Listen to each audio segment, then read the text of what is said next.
Tahman El Mouzriahi, notaire à Tanger depuis 2000.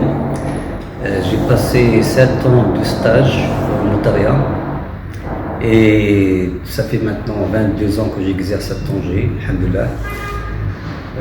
La profession du notaire, c'est une profession noble. J'ai passé des formations très solides au notariat. Et maintenant, alhamdoulilah, la fonction du notaire, il joue un rôle très important dans le développement général du foncier, de l'investissement au Maroc, aide beaucoup l'État ces dernières années à la collecte des recettes, tout sachant que dernièrement, le Conseil national des notaires a mis en place un système de logiciel qui permet de gérer le travail des notaires à l'interne. Il a réussi, alhamdoulilah, l'organe qui nous représente, il a réussi à développer un mécanisme très important dans le traitement des dossiers. Je peux vous dire avec fierté que maintenant le notaire, il passe des transactions immobilières surtout dans un temps record. En enregistrant les actes des notaires auprès des services d'enregistrement et avec l'inscription de ces actes au niveau de la conservation foncière, je peux vous dire franchement que la procédure ne dépasse pas dans le meilleur des cas une semaine. Ce qui est un temps record en comparaison avec ce qui se passe chez nos voisins, je cite l'Espagne, je cite la France. On a devancé de loin ces pays, alhamdoulilah, et on est fiers de le faire, de l'avoir. Alors, les attributions du notaire. Quelles sont les attributions du notaire? Le notariat, il est régi par une loi récemment, une loi qui date de 2011. Il a mis une application en 2012 qui a confié au notaire plusieurs attributions. Mais je trouve, pour ne pas citer toutes les attributions, je trouve que l'élément le plus important que l'État a confié au notaire moderne, c'est qu'il lui a confié la consignation des fonds. Et la consignation des fonds, je peux dire entre guillemets que c'est une garantie. Pour 10 parties d'abord, c'est une garantie pour le notaire qui lui permet de réussir sa mission, tout en sachant que le rôle, la mission du notaire, c'est une obligation de résultat, donc il doit amener un résultat au client. Et pour amener un résultat au client, il doit être outillé, il doit avoir des garanties à l'interne. Les garanties, bien sûr, c'est la consignation que le notariat se distingue par rapport aux autres professions. Et je parle bien, je cite le notariat indigène, en l'occurrence les adouls. Les adultes qui n'ont pas cette attribution, ils n'ont pas le droit de consigner les fonds. Donc le notaire, il est très outillé en matière de traitement et de travail des dossiers qu'il traite. Il a la mission d'accompagner l'investisseur pour la réussite de son investissement, de la constitution de l'entité qui permet d'accueillir l'investissement, qui est la société si on parle, de mettre en place un système, une structure qui accueille l'investissement, la création de la société, le déroulement de cette société par tous les changements qui peuvent se passer à l'intérieur de la société, les changements des dirigeants, les changements, les cessions, les transferts des actions des parts sociales, l'augmentation de capital. Tout ça, c'est des ressorts et des attributions du notaire. En général, tout ce qui a lieu, tout ce qui touche la rédaction des clauses, pour dire la rédaction des contrats et la confection des contrats, c'est du ressort du notaire. Alors, ce qui marque aussi la distinction de la profession du notaire par rapport aux autres métiers rédacteurs, les autres métiers qui ont en relation avec la rédaction des actes, c'est que le notaire, il est responsable dans la rédaction de l'acte et il est responsable quand il met son nom sur le contrat. Il atteste que le contrat il est rédigé par lui et que les signatures sont faites devant lui et que tout ce qui contient le contrat, c'est derrière cette rédaction, c'est le notaire. Alors ça, ce qui fait la différence entre le travail d'un notaire et d'autres professions pour ne pas les nommer, que les notaires, il est responsable de la rédaction de son contrat et que il est tenu d'une obligation de résultat envers ses clients.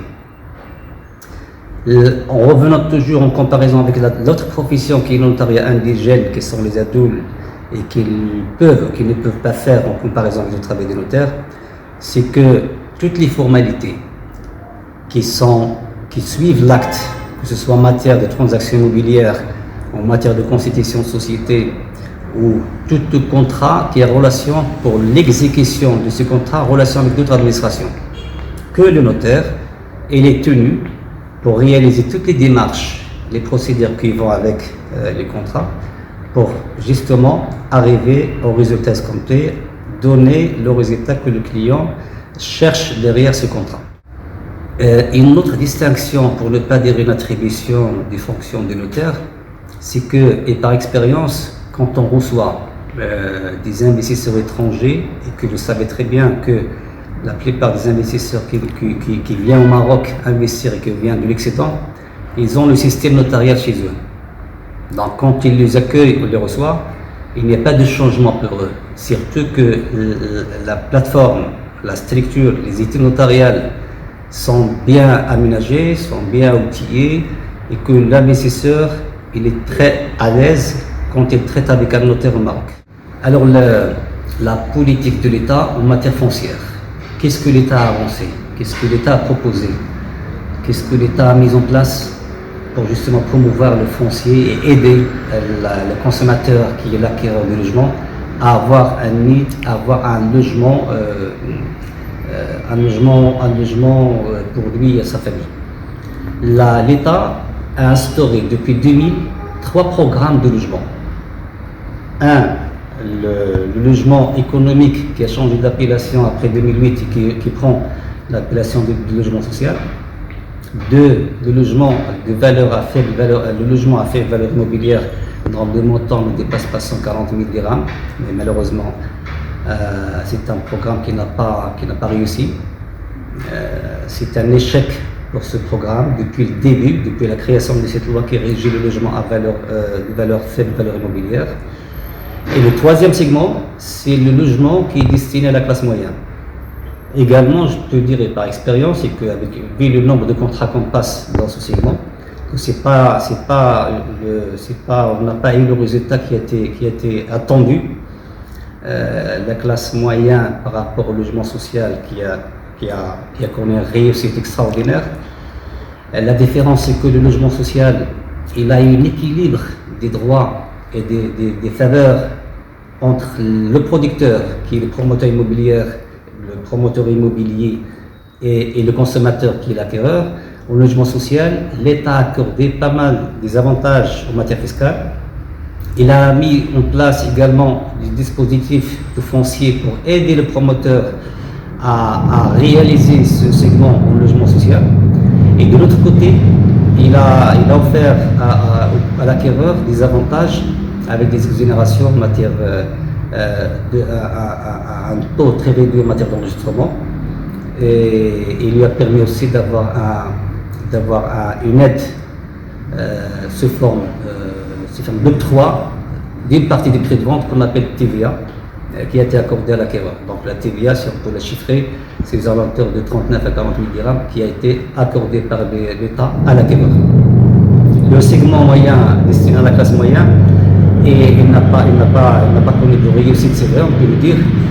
parce qu'il y a eu un déséquilibre. L'État a plus pensé à l'acquéreur plus que le promoteur immobilier. Il a donné l'avantage à l'acquéreur de ne pas payer, d'avoir des exonérations en matière d'enregistrement, et exonération en matière de droit à la conservation. Alors, après 22 ans de cette politique de l'État envers le foncier au Maroc, qu'est-ce que finalement l'État a décidé de faire?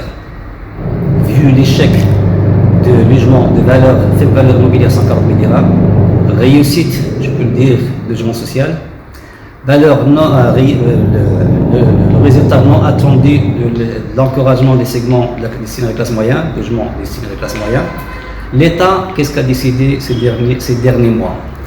Avec la discussion des projets de loi de finances de l'année 2023, il a introduit des mesures très importantes qui sont destinées à aider directement le consommateur qui est l'acquéreur, et qu'il soit un acquéreur marocain, pas des étrangers, pour lui permettre d'approprier un bien immobilier, d'avoir un logement.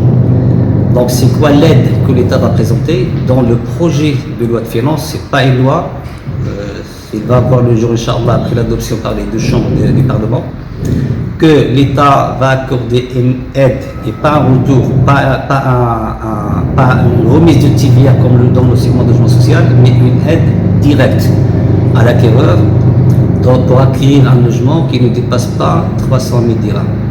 Sous certaines conditions, bien sûr, que l'acheteur, l'acquéreur, ne doit pas être propriétaire d'un bien immobilier, ne doit pas avoir bénéficié des avantages qui ont été accordés avant pour acquérir un logement, et qu'il doit s'engager à habiter le logement, le bien immobilier en question.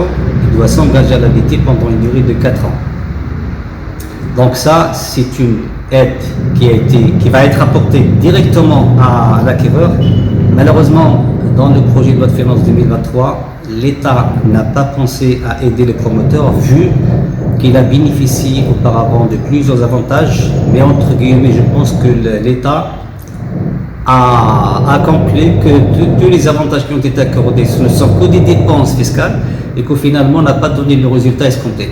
Pendant toutes les années passées, les aides que l'État a accordées aux promoteurs immobiliers, certainement le segment de logement social, il a dépensé aux environs de 6 milliards de dirhams par an pour aider à la couche qui a bénéficié de ce segment de logement social à avoir un logement, et de permettre de l'autre côté aux promoteurs immobiliers de produire un maximum de logements sociaux, et de permettre à ces couches d'approprier un bien immobilier, et dans de bonnes conditions. Alors le projet de loi de finances, il va permettre une aide directe au consommateur, à l'acquéreur, et sous la seule condition, également sous les d'autres conditions, que tous les contrats, je parle du compromis de vente et la vente, soient conclus devant un notaire.